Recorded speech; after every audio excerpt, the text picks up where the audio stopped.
Hey guys, welcome back to the compound. So recently there was a picture posted by Collect Jurassic over on the gram, and it was a post showing some of the new Captives minifigures by Toy Monster, and one of the minifigures was this Baryonyx with a prosthetic arm.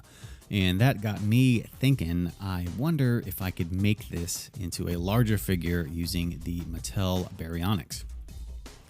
So I jumped over to my workbench and I grabbed a Baryonyx figure and a bunch of junk from my parts bin, and I got to work. Now the image that I'm using as reference is pretty blurry when you zoom all the way in, and I'm sure clearer images will surface as the weeks go on and we get closer to Dominion, but here we are now and I'm going to work with what I've got.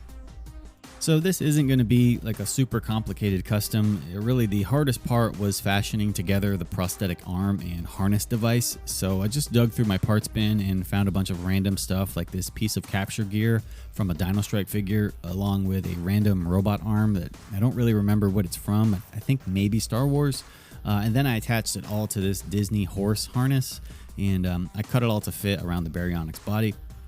Pretty straightforward, just trying to make it look similar to the minifigure. So no clue if this Barry will ever get a figure from Mattel or if it even plays a role in the film. I would guess if it's got this minifigure, then it must make an appearance somewhere in the film at some point. So who knows, maybe we end up seeing an official Mattel figure in the future, but if not, at least now you have a little inspiration to make your own if you so desire.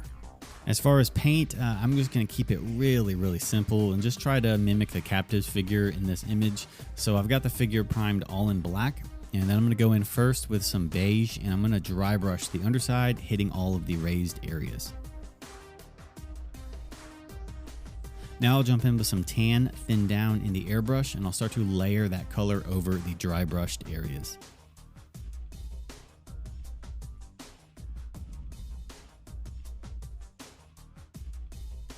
With that done, I'll go back in with the dry brush and I'll start to dry brush the top of the body with a dark blue and work at lightly blending it down into some of the light tan parts. I'll then go back in with a medium colored blue and add some slightly lighter highlights over all of the raised areas just to help that blue sort of pop a little bit. I'll then grab some transparent yellow ochre and I'll hit all of the tan areas to give the skin tone a slight yellow tint to it. And then I'll blend the blue in with a few passes of transparent blue ink.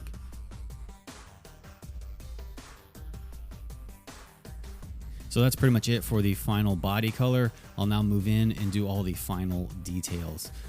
Starting off, I'm going to paint all of the claws with an off-white color, and then I'll jump in with some flesh mix and paint the inside of the mouth.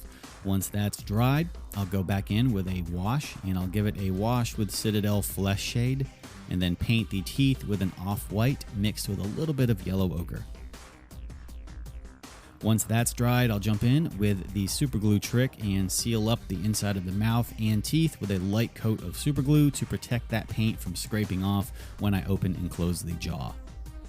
I'll jump back down to the claws and I'm going to hit those with a wash of transparent burnt umber to darken them up a little bit, and then hold my breath and paint the eye with a bright yellow and add a black dot with a tiny little white light catch.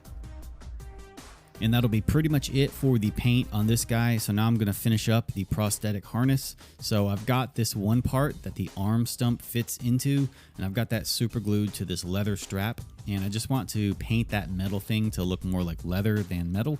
So I've got some Vallejo dark rust in the airbrush, and I'll just hit that with a few coats, and that should do it for this piece.